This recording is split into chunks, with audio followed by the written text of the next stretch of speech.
Thanks you always for watching. God will bless you us all. Hello ka na namin. Magandang umaga po sa inyo lahat. Good morning everyone. Ayan, ito na naman po ang Manaysel na nagpapatuloy. Ayan, nabubulol na ako. Nagpapatuloy po sa aking pag-vlog na pakita sa inyo ng tuloy-tuloy yung aking ginagawa dito sa probinsya ng Bicol. Ayan. Ngayon po sobrang ulan dito sa Bicol. Halos araw-araw umuulan siya. Kaya napakainam na ayan, bumili ako ng kalan na diuling para lutuan ko yan ng mga pagkain pang probinsya. Ayan. Tapos yan yung aking kusina. Bumili na rin ako ng mga kagamitang kumbaga sa aesthetic. Yan, tawag nila aesthetic daw.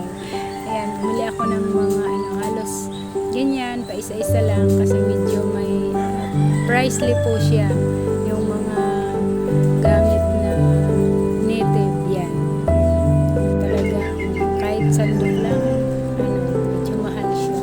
Ayan, sa tuwing umaga yan ang aking routine, malunggay tea. Ayan, napakaganda po sa tuwing umaga na uminom ng ganyang malunggay, parang lakas mo na talagang naiiba. Ayan, tapos nakakapag-cleansing pa siya. Tsaka yan, namitas na rin ako ng mga gulay sa mga tanim ko nung umuwi ako ng Laguna. Ayan, pag uwi ko malalaki na naman sila, may mga bulaklak na, tapos marami na talaga siyang halos na siya malago.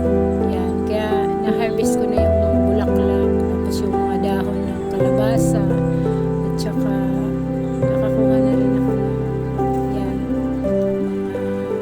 mga may bunga na rin.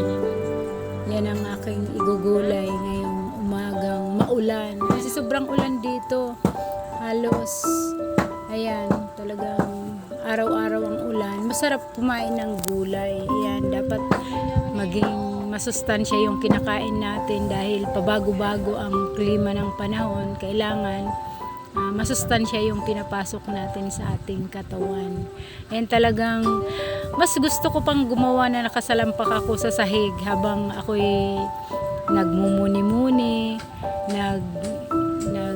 naggagayat ng gulay na yan. Tapos binubuksan ko yung TV para manood din ng mga ibang mga vlogger na kumbaga para makakuha din ako sa kanila ng idea kung paano sila mag-video ganyan. Kasi alam nyo na, maunda ng inyong Manaysel, kaya kailangan manonood din ako ng ibang mga vlog. Yan. Tsaka yan, talagang tuwan-tuwa ako pag nakasalampak dyan. Kasi ang presko po kasi na nakasalampak, mas gusto ko pang gumawa dyan. Pagkatapos ko i-prepare yung mga gulay na yan, saka ako pupunta dun sa kusina para magluto. Tsaka ngayong maulan, ayan, kagaya ng sinabi ko, yan, paunti-unti na naman kami nagpapasimula ng aming bahay na bato. Yan, katabi nitong bahay kubo. Kaya mas inuna namin tong kubo kasi kumbaga habang nagpapagawa kami ng bahay, mayroon na kaming kinikilosan na kumbaga nagluluto na kami, may tulugan na. Kasi di ba po pag nagpapagawa ng bahay, medyo masukal, maraming mga nakakalat na mga gamit. Kaya hindi ko pa po maipakita sa inyo ng buo yung aking bahay kubo. Kasi marami pa siyang marami pa siyang mga gamit. Hindi dapat gamit ko dito sa kubo. Gamit ko sa kabilang bahay. Kaya hindi ko pa siya maipakita dito sa taas. Ito pong aking kubo ay mayroon pang tulugan sa taas. Kaya lang marami po siyang gamit. Kaya hindi ko pa maipakita sa inyo. Yan. Kaya yan. Pag natapos na po yung aking bahay, yan, maipapakita ko na ng buo sa inyo. Loobin ng Panginoon, bigyan ako ng kalakasan. Ayan.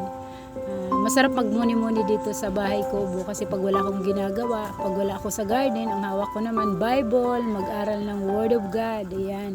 Napakasarap kasi hindi kailangan na yung ating katawan lang ating palalakasin. Kailangan yung spiritual, kailangan pantay. Malusog yung spiritual natin, malusog din yung ating pangangatawan. Kasi paano tayo makapaglingkod kung mahina ang ating katawan. Ayun. Kaya mas ginusto ko dito sa probinsya kasi kumbaga talagang nakakapag-focus ako ng Word of God. Nakakapag-focus din ako sa mga pananim. Siyempre, iba ang klima dito. Medyo binigyan ako ng kalakasan ng Panginoon na magandang kalusugan. Kasi yung mga kinakain ko, hindi kumbaga, walang mga chemical. Ayan. Kasi yung mga tanim ko talagang organic, pure organic. Hindi ko nilalagyan ng kung ano-anong medisina. Yan. Talagang tumutubo lang siya sa pag-aalaga ko na nilalagyan ko siya ng mga organic fertilizer na yung kagaya ng saging na pinagbalatan, tapos yung mga pinagugasan ko ng mga isda, yung pinagugasan ng bigas, yun ang aking mga organic fertilizer. Kaya maganda po, mas maganda pag fertilizer na organic. Tapos pag may uod naman, hindi naman lahat inuud. Tatanggalan na lang yung pinag-uuran. Kasi ang gulay na walang inuuran, ibig sabihin, kumpleto siya ng fertilizer na yung mga may chemical. Kaya ayan po, talagang napakasariwa. Talagang pag kinakain yung gulay dito, iba sa gulay sa Manila. Kasi kumbaga, sariwang-sariwa talaga. Manamis-namis. Pag uminom ka ng tubig, pagkatapos mo kumain ng mga gulay dito, talagang, mararamdaman mo yung tamis-tamis sa dila mo. Nakakaiba.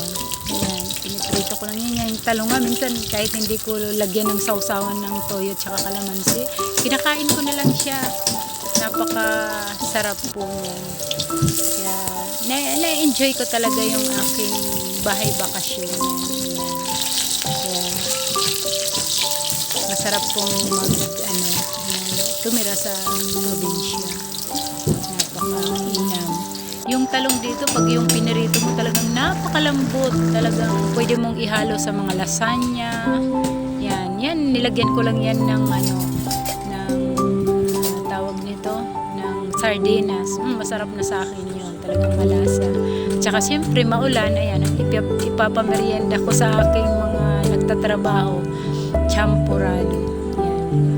Talagang pure cocoa din. Kasi yung tito ng asawa ko, mayroon siyang gilingan ng mga peanut, ng mga cocoa. Yan. Tapos dito naman may mga planter din ng mga yung cocoa. Yung ibang lugar dito may mga tanim na cocoa. Yun ang pinapagiling. Yung mga sobra doon sa gilingan, yan, naiipon yan ng tito ng aking asawa. Kaya yan ang ginagamit niya rin kumbaga gagamitin pang champurado. Yan.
At yan na nga po, luto na yung aking champurado. Nilagyan ko na siya ng isang malaking gatas yan. Kasi na siya, luto na siya. Nilagay ko na rin yung asukal. Ayan, masarap sa tagpuan. Tapos nag-prito ako ng tuyo para mix. Yan. Yan na po yung aming napakabilis ng aming manggagawa. Wala pang wala pang 2 weeks. Ang bilis nilang gumawa, halos yan, nabuo na kaagad nila. Dalawa lang silang gumagawa pero parang pakyawan yung kanilang trabaho. Talagang mabilis po silang gumawa. At yan, talagang ginarden ko yan. 1 week po akong nag-garden dyan. Talagang grabe yung pawis ko, lakas. Yan, yung aking mga mani, malapit nang i-harvest. Bago ako umuwi ng Laguna, tinanim ko yan. Tapos may mga sitaw. Ako din nagtanim ng sitaw. Ngayon talagang, ayan, tatamnan ko siya ng carrots, repolyo, tapos yung broccoli, sili, yung pananim na wala dito sa Bicol, tatry ko. Pero mga buhay naman na siya. Nakapunla na, buhay na. Yan na po, yung aming pinapagalang bahay. Talagang nakita niyo naman, ang daming sukal. Sukal talaga. Maraming nakakalat na gamit. Ayan, na siya. Sa loob ng 2 weeks, ang bilis. Basta kompleto talaga yung materials. Ang bilis lang. At yan yung aming taniman, yung aking ampalaya. Kaya kulay yellow na yun dahil wala na. Tapos na. Tsaka yan, may mga damo na naman yung aming sagingan. Ayan, malapit pati kami sa palayan. Kaya napaka-presko. Tingnan mo naman yung hamog ng presko. Yan na po yung aming bahay. Talagang bubong na lang ang kulang.